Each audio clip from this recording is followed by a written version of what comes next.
Hi, everyone. Thank you so much for joining us. I'm Ellen from Environmental Justice Australia. I'm a senior specialist lawyer and I lead our nature team.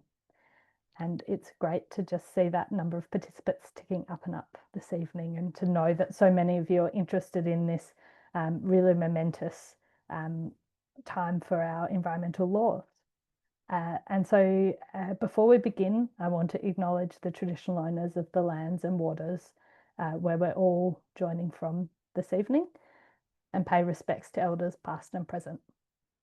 I'd also acknowledge any Aboriginal and Torres Strait Islander people who are joining us this evening. And as we're talking about reforming our environment laws, we specifically recognise that First Nations custodians have upheld the oldest laws of this land and that sovereignty was never ceded. In the EJA, we recognise that the right to speak for country is still too often silenced and that we really can't have environmental justice without First Nations justice. So a bit about Environmental Justice Australia. We're public interest lawyers and we use the law as a circuit breaker, standing with communities to defend nature, climate and democracy. And tonight, as I've mentioned, we're talking about one of the biggest environmental policy moments of our generation, the Albanese government's proposed environment law reform package. A chance to get nerdy with you all, which we don't get all that often. A little bit of housekeeping for this evening. So I'm going to start with a little bit of background information about the reforms and where the process is up to. I'm then going to hand over to my colleagues, Sam and Nicola, who are going to explain to you the scorecard that we've been working on and talk you through 5 key issues we've identified in the current proposed reforms. After that, I'll walk you through how you can have your say, which is using our submission guide. We'll then have about 20 minutes or so for a Q&A. There are a lot of people in attendance this evening, and so we're going to do the Q&A by taking written questions. You should see at the bottom of your screen a little Q&A icon. It's a question mark in a box. That's where you can click and type your questions at any time while we're going through this evening. And in that last little section, I'll do my best to get through as many of those questions as I can. And those we don't get to, we'll also try to follow up with further information in the coming days. We've got an hour together and I'll wrap us promptly at 7:30 because at least my stomach will be grumbling then. Before we jump in, I also just want to thank all of those who are on the call this evening who support our work, particularly our Enviro Justice Collective members on this call. Thank you for supporting us with a monthly donation. And I know some have recently increased that donation as well. It's really not possible for us to rely on government or corporate funding to do the work we do. And if we did, we wouldn't be able to act in the bold way that we do with the grit that's required. So we're really proud to say that we're now more than 90% independently funded. And so this work is ours, but also yours, and we're doing it together. If you'd ever like to chat about supporting EJA, you can talk to my colleague Azalia at hello@envirojustice.org.au, and she is always happy to speak with people. So, what brings us here this evening? Well, for many years now, community and environment groups have campaigned hard to reform our federal environment laws. The world looked pretty different 25 years ago when the EPBC Act was written. And it's got loopholes and ministerial discretion. And as a result, the state of the environment, we would all know, is getting much worse and not better. At the end of last month, the Albanese government introduced into Parliament almost 1,500 pages of draft legislation across 7 different bills, together known as the Environment Protection Reform Package. Now, as we're talking this evening, these bills have passed the House of Representatives, but they'll need to get either Greens or coalition support through the Senate. And the Senate is planning to undertake an inquiry, but we know that there's still a lot of pressure from the Labor government who want the laws passed as quickly as possible. And these laws will shape everything: the air we breathe, the rivers and forests we love, our climate future, and the survival of the wildlife that we care so much about. And right now is the first time the public has been invited to comment on these new laws. And the Senate committee is accepting submissions until Friday, 5 December. Now, somewhere in amongst messages I should be getting from Peter, what everyone told us in the poll at the start of the webinar about what matters most to them.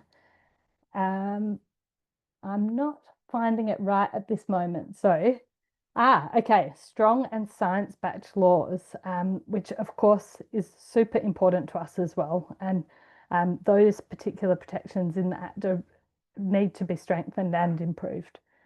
So now we're going to hop into what the reform package actually looks like, the good, the bad, and ugly.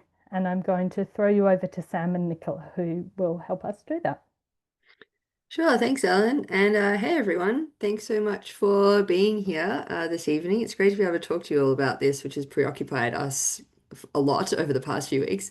So yeah, Nicola and Ellen and I have been really carefully looking at the bills since they've come out, and we've produced with all of the EJA comms team amazing help this scorecard on our website, which kind of shows what's strong, what's weak, and what's missing in the bills. And you can review that scorecard in detail on our website. I think if you just Google EJA scorecard, you should find it, and there should be a link on some slides as well. And so like all the links that you see on the slides, I think Peter's just going to bring it up now. We'll also send those around in a follow-up email afterwards, so you don't have to hustle or, try and get this down right now. You will get it. And because you can go and look at it later, we're not going to go into the level of detail that's in the scorecard right now in this webinar. That would take a long time. But we are going to focus on 5 key issues that we've spotted in the reforms. And these are the ones that we think are really critically important for the government to address and improve, which, as Ellen said, is still possible. There's still room for manoeuvres and change in these bills. So I'll pass over to Nicola, who's going to talk about the first issue, this king-like discretionary powers problem. Thanks heaps, Sam. So the current EPBC Act already gives the Environment Minister very broad discretion, particularly when it comes to assessment and approval of projects. And rather than fixing this discretion, which was identified by the Samuels Review as a major issue with the Act, we think that these reforms actually exacerbate it. They do this by using vague language in many of the new provisions which are being introduced. So, as an example, one of the centerpieces of the new reforms is the National Environmental Standards, which are meant to be this outcomes-based regulation which covers all different scales of approval and decision-making under the Act. However, when it comes to actually implementing the new environment standards, the minister can, for example, approve projects if they're simply satisfied that those projects won't be inconsistent with those standards. And this creates a level of discretion which means that when it comes to actually implementing the national environmental standards, they're not as enforceable or outcomes-based as would be ideal under the and as was recommended by the Samuels Review. This creates serious risks of political influence and inconsistency, and it also makes it more difficult to hold decision makers to account through the courts. There's also a new system under the Act which will allow the minister or the National Environment Protection Authority, which will be a new body created under the Act, to issue rulings on how this about how the law is interpreted, and this is a power which should sit with the courts. The Samuels Review recommended several different new national environmental standards and key standards which are important for enforceability and accountability. We haven't yet seen the draft of those standards, and we understand that they're still to come. In particular, these are standards that would embed the rights of First Nations people and provide for better community engagement and consultation. we've seen, and I'm sure many of you on this call have seen, what happens when political discretion overrides environmental evidence. And one example of this is in the Toondah Harbour development in Queensland, where the department's original advice was that that development, which was proposed on a sensitive Ramsar listed wetland, shouldn't go ahead because it was clearly unacceptable. In that case, the minister ignored that advice and determined that the project should proceed towards assessment and approval. And it was only an ongoing campaign over many years, which I know some of you were involved in, which prevented that development from going ahead. So one of the key recommendations that we'll be bringing is that we're calling for clear and objective tests to guide decisions and reduce ministerial discretion throughout the Act. A second area that is a focus is when it comes to deforestation loopholes. So Australia is one of the world's deforestation hotspots. Each year, land clearing kills or displaces up to 100 million animals, and the federal environmental laws fail to stop it. When it comes to logging, the proposed reforms do not amend or remove the existing exemption for logging under the regional forest agreements. So this is a special exemption which allows the logging industry to not be required to undergo assessment and approval under the EPBC Act. And of course, in Victoria's native forests, decades of logging have driven species like the greater glider and the leadbeater's possum to the brink. And EJA clients and community groups, including many of you on this call, have been part of the fight for many years to stop unlawful logging. When it comes to land clearing, the vast majority of clearing, particularly clearing for agriculture, is not referred for assessment and approval under the Act, which means that, in effect, land clearing is a de facto exemption under the EPBC Act. And we see this coming up again and again in our work in the Northern Territory, where our clients are regularly scrutinising proposals for land clearing for cotton. So we recommend closing these logging loopholes and repealing the continuation of use exemptions to make sure that logging and land clearing cannot continue without being assessed and approved under our national environmental laws. Over to you, Sam. Thanks, Nicola. Yeah, me again. And I'm going to be talking a little bit about climate change impacts and how they are not considered under the national environmental laws. And I should say that I'm part of the climate team here at EJA, so this is quite close to my heart. So yeah, right now the Act is basically silent on climate change. And unfortunately, these reforms currently don't do anything to change that. So the bills do introduce a new requirement for projects to provide information about some of their expected greenhouse gas emissions, but not the full emissions sort of pollution amount that they're likely to produce. And unfortunately, the troubling thing is there's no corresponding requirement for decision makers to actually take that emissions information into account in their decisions about whether to approve new projects.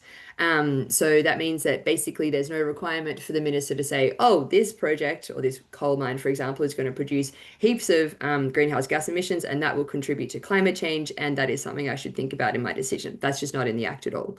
And there's also no binding obligation on the companies putting forward new polluting projects to take action to reduce those emissions either.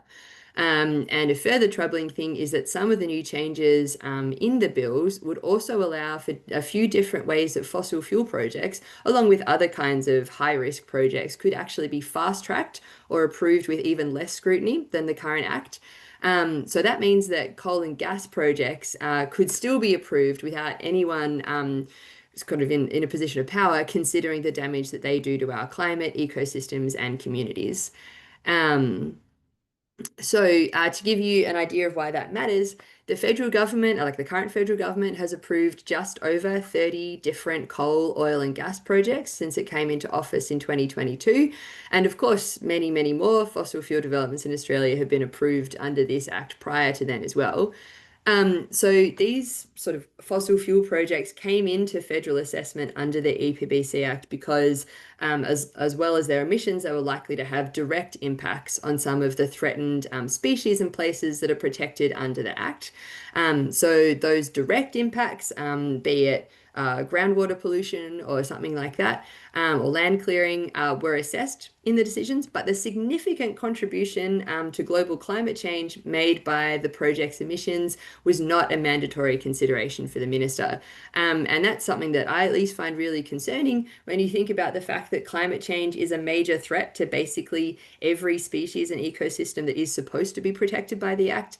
And obviously it does make you wonder whether all of those fossil fuel approvals would have gone through if the minister was actually required to think about climate change impacts.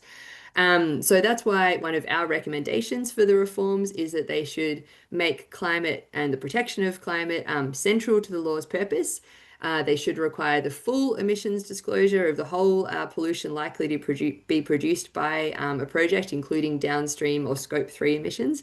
And they should close any loopholes for major polluters and offshore gas projects. Oh, yep, and I'm going to talk through the next issue as well, which is an area of what we've called offloading federal responsibility. So basically, the federal government's role should be to protect nature at a national scale, but these bills risk shifting some more like quite important powers to states and even to non-government entities. So under the reforms, there are new streamlined assessment and bioregional planning processes, which have technical names, but basically are ways that project approvals could be fast-tracked with little environmental assessment or oversight. Pretty troubling. And one particularly concerning example is a proposed change that would allow states and territories to assess and decide whether to approve large coal mining and unconventional gas projects that might have significant impacts on water. So this particular kind of impact is currently exempt from being handed over to the states and territories because water resources are really important, and they also can often cross state and territory boundaries, so they're just appropriate for oversight by the national government. But yeah, under the reforms that would be shifted. And they could, like the result could be that nationally significant species and places, including First Nations cultural sites, World Heritage areas, and wetlands, they could be left without consistent protection. And we have seen these kind of handover issues cause problems before. For example, when offshore gas approvals were delegated to an entity with a long name, shorthand NOPSEMA, but if you want to know what it stands for, it's the National Offshore Petroleum Safety and Environmental Management Authority. Never heard anyone call it that, NOPSEMA, which is the Australian government energy regulator responsible for the health and safety, well integrity, and other aspects of offshore oil and gas operations in Australian Commonwealth waters all around the country. So we've seen NOPSEMA failing to hold proponents like Santos accountable to the regulatory standard for consultation with people who are concerned about offshore oil and gas projects in relation to big projects to do with Santos's Barossa gas field off the coast of Northern Australia. So Tiwi Islander traditional owners had to take their case to court ultimately to have their voices heard. And I don't know, we think this is a pretty clear example of why national oversight and accountability really matter. So our recommendation here in relation to this issue is that the federal government really should retain responsibility, ultimate responsibility, for matters of national environmental significance, and that states should be held to clear and enforceable standards. And back over to you, Nicola, for our last of the top 5 issues. Yes, thanks, Sam. So the last issue is that the reforms introduce a whole new offsets mechanism. The word offset isn't currently even mentioned under the EPBC Act, and even though it currently comes in as conditions of approval on developments, this introduces a whole new scheme. The reforms embed a mitigation hierarchy into the EPBC Act, and so that's a welcome change. However, in doing so, they introduce a payment in lieu offset scheme, which allows projects to be approved without any guarantee that genuine offsets will be delivered or that real environmental outcomes will be achieved. Companies could simply pay restoration contributions into an offset fund instead of actually restoring or protecting habitat in some circumstances. This pay-to-destroy approach normalizes environmental harm rather than preventing it, with no guarantee of real-world environmental outcomes. We've also already seen this sort of model fail in practice. In New South Wales, millions of dollars in biodiversity offsets have been collected but never spent. And that's because there's no equivalent habitat left to protect. We're concerned that under this new restoration contribution system, there might be similar issues that arise as a result of the new reforms. So our recommendation is to remove the pay to destroy offsets fund, ensure that all offsets deliver real outcomes for nature, and build transparency directly into the legislation.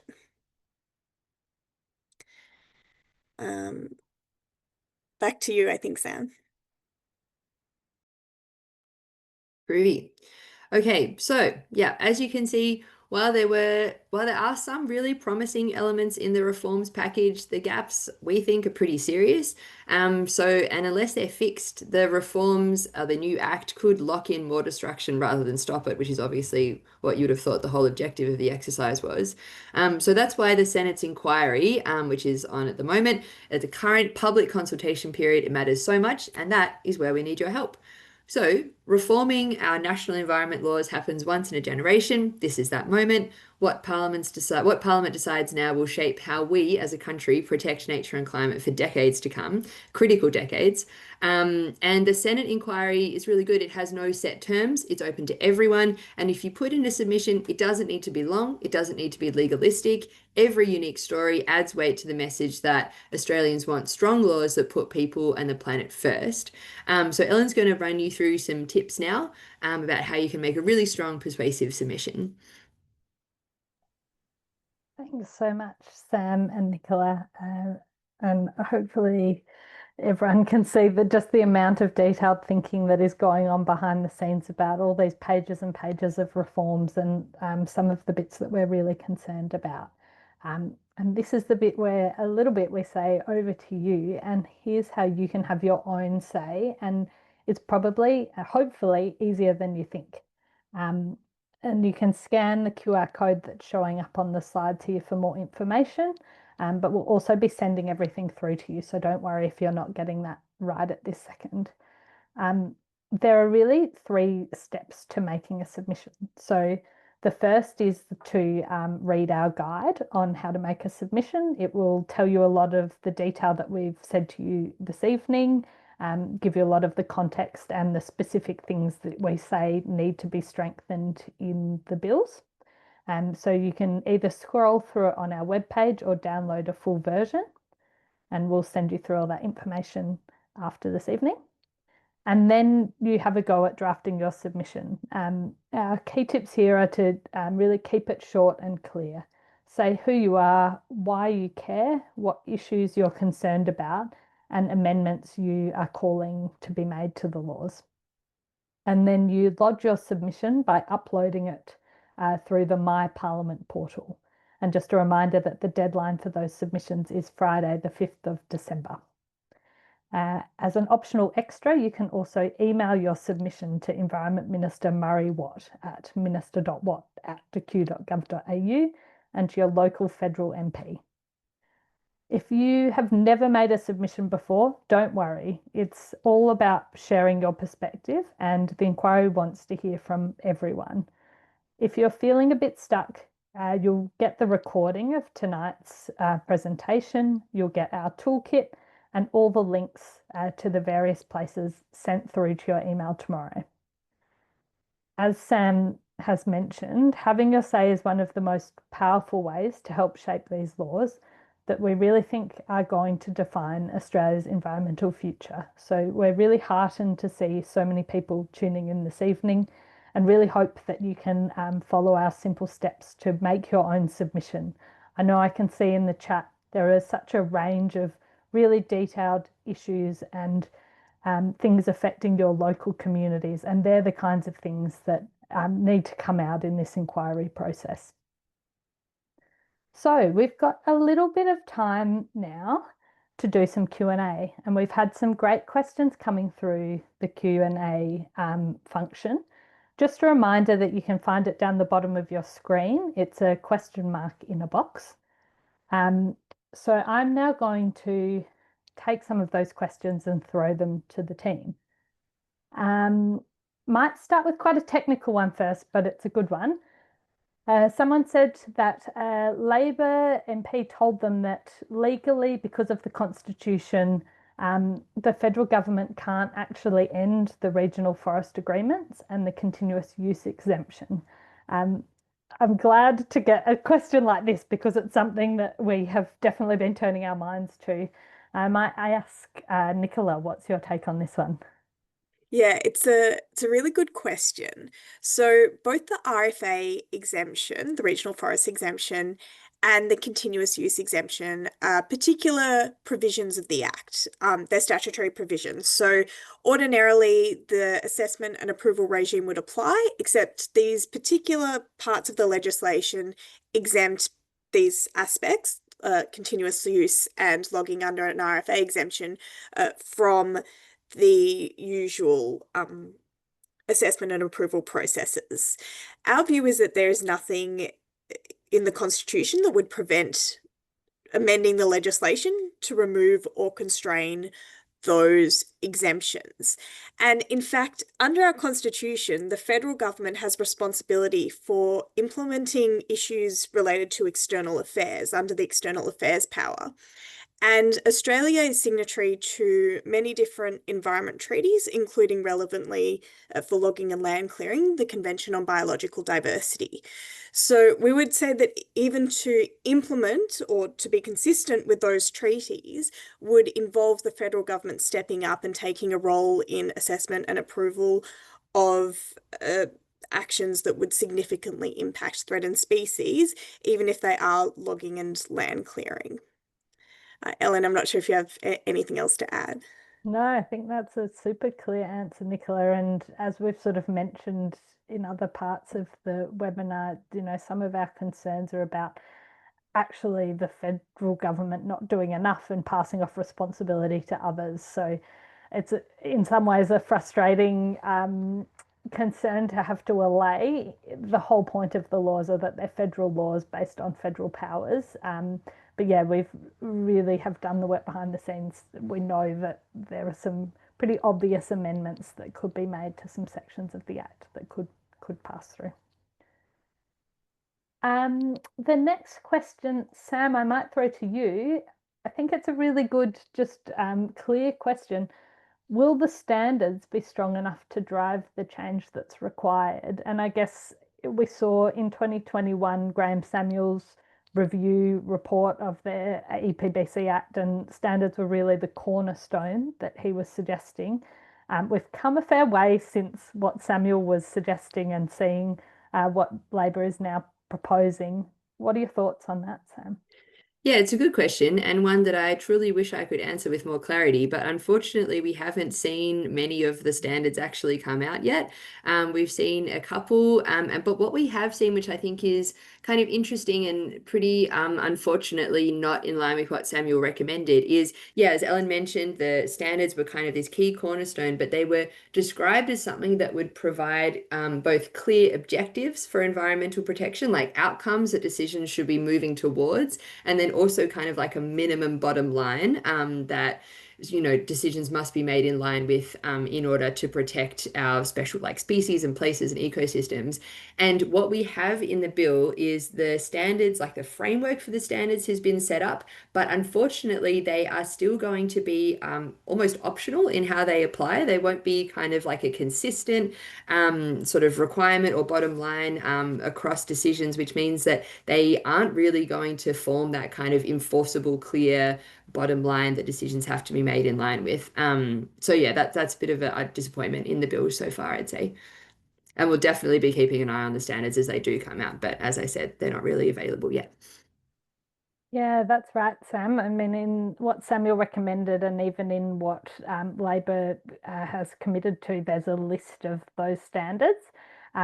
At the moment, there's a separate consultation on the department website for the standard for matters of national environmental significance and for offsets. But I think, as Nicola mentioned earlier, there's some really key ones that are missing in action at the moment, including the First Nations engagement standard. So we'll continue to push the government to be releasing that detail. And also, as you say, Sam, a key point we'll be making in our submission is about how the Act then makes those standards work in the context of decisions that will be made, and really to give them the objective that Samuel set out for them to have, which is to set what we expect to be achieved for the environment and uphold that, have that reported against.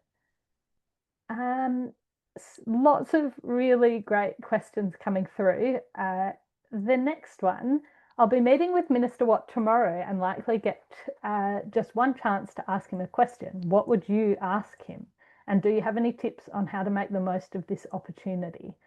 Going to ask both Nicola and Sam this, but in terms of tips of how to make the most of the opportunity, particularly if it's one question, I think we always try and think of those moments as what is uniquely something we're concerned about, who else will be asking and saying things, let other people say the more general things, and really try and make a particular point that drives to action on something that is something that we've worked closely on or are particularly expert in. That maybe is enough intro thinking time. Sam, you're off mute. Do you want to go first? Yeah, sure. Well, I was thinking there was actually a suggestion that came up in the chat, which was a good one. It was quite a specific one, but I appreciated seeing it, which was that some of you might know that the International Court of Justice recently handed down a very important opinion about nation state obligations to do with climate change. And one of the very clear findings of the court was that every state should be thinking about climate impacts in their environmental assessment processes. So that's what the EPBC Act is. It's our national kind of framework for assessing environmental impacts. And the International Court of Justice said very clearly every state needs to do that. That's a legal responsibility as a matter of international law. And so someone in the chat suggested asking Minister what is Australia going to do about that, about its legal obligation there? And I think that is a really good question to ask, because I'm not sure he'll have a clear answer to it. Yeah. Nicola, did you have any thoughts? No, I was similarly thinking along the lines of Ellen, that it's good to draw on what really matters to you, whether that's any of the things that we've spoken about today, and that also there are many aspects of the legislation that we're not quite sure how they're going to work, and so perhaps good to ask a question about those as well. I think I've recently seen at the press club what being asked some pretty specific questions by journalists about, what is the intention behind things like the national interest exemption, which I think are really useful, but it's tricky as well, because you might get one answer there. Then when we go and look at the legislation, we still do have concerns about how future ministers might use language that's open-ended. But I hope that goes well tomorrow as well. You might use Sam's question. A few people asking about timing of the inquiry and when we should get submissions in, saying we're hearing people should get submissions in as soon as possible rather than waiting till the 5 December deadline. Could the bills pass the upper house before the inquiry is complete?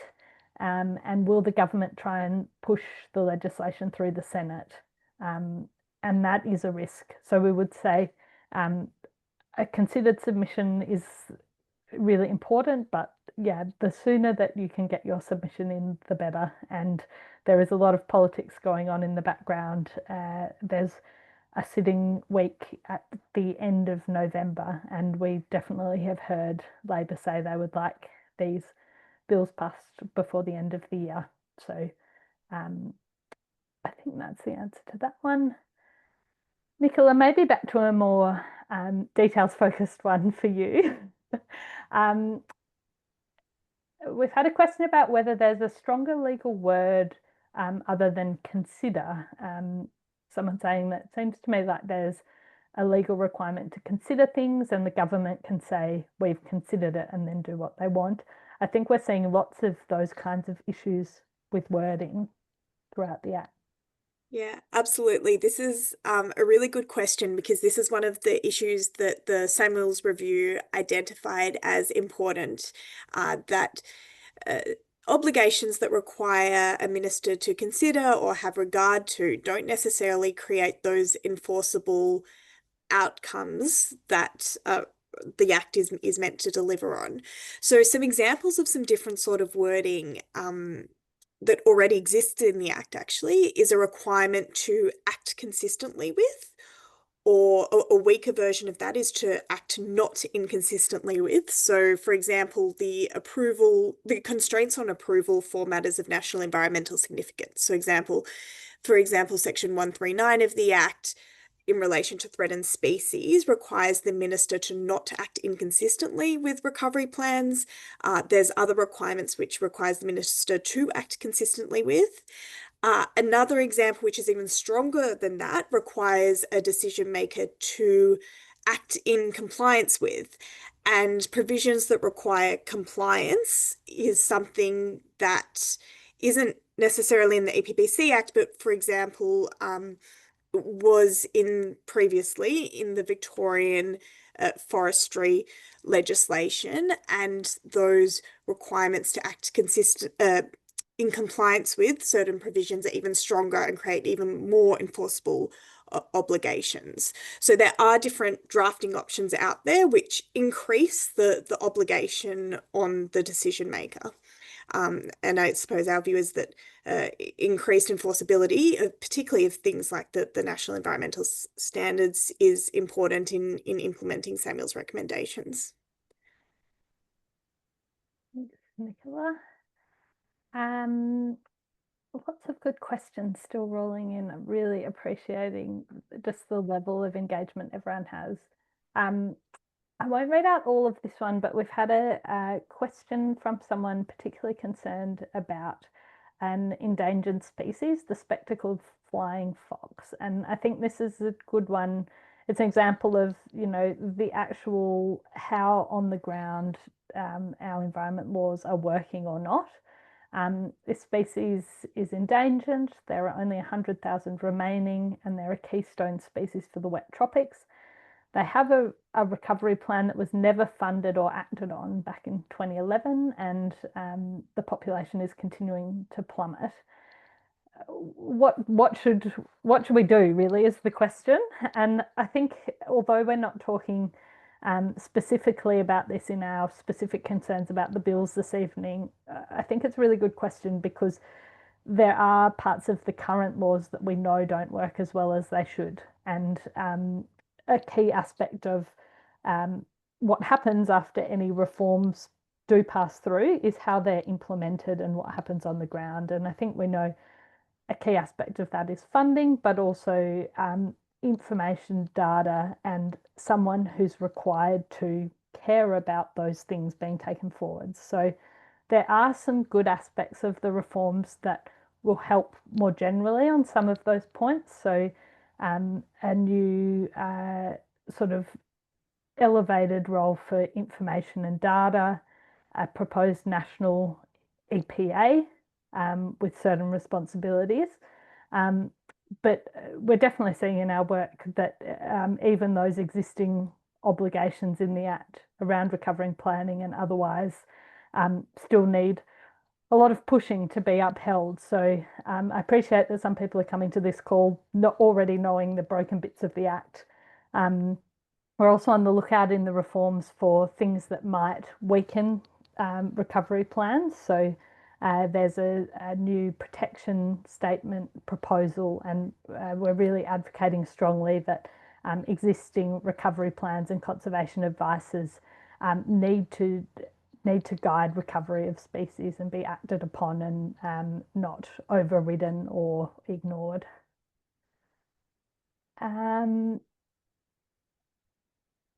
Do a few little ones. Is it worth contacting our senators or just our lower house MPs? Yes, contact both. That's an easy one. I can tick that off. Got a question. What do you think about the proposals for the federal EPA? So that was the body I was just talking about. Nicola, Sam, either of you up for another question? Want to hop off mute and chat to us about the EPA? Nicola, what I know about the EPA is that it was under Samuel's recommendation supposed to have responsibility for decision making and basically a whole bunch more sort of independence than it seems like it's likely to have under the bills. Is that a fair enough assessment? Yeah, absolutely. I agree. I think just having a federal EPA is a massive step, and it's something that people pushed for a long time. And so that's something that we're really excited to see. We've got concerns about the independence and the makeup of the EPA, and that also one of the key recommendations was, yeah, as Sam mentioned, that to, I suppose, ameliorate some of that political, or to remove to have a more independent approval power, that should be done by an entirely independent body, being the EPA, and that's it's a shame to not have that as part of the bill, but it is a huge thing to have an EPA. Ellen, I'm not sure if you have something to add. No, I think that's good. Thanks, Nicola. Just watching some more questions come through. We've been asked what we think the biggest barriers to getting amendments through are. Obviously, there's a couple of ways the reforms might pan out. In the Senate, they might gain the support of the Greens, which I think would see amendments of these kind being introduced before the bills would have support. The coalition may provide support, and so we wouldn't be expecting that amendments that are made in that context would be of the kind that we're talking about this evening. A deal might not be reached either way by Labor, and so the amendments may not pass through. They're sort of the pathways that we're seeing. The detail is really important to be before the Senate inquiry at the moment, but there is obviously a lot of politics in the background about how the reforms will actually get through one way or the other. We might have time for just one or two more questions.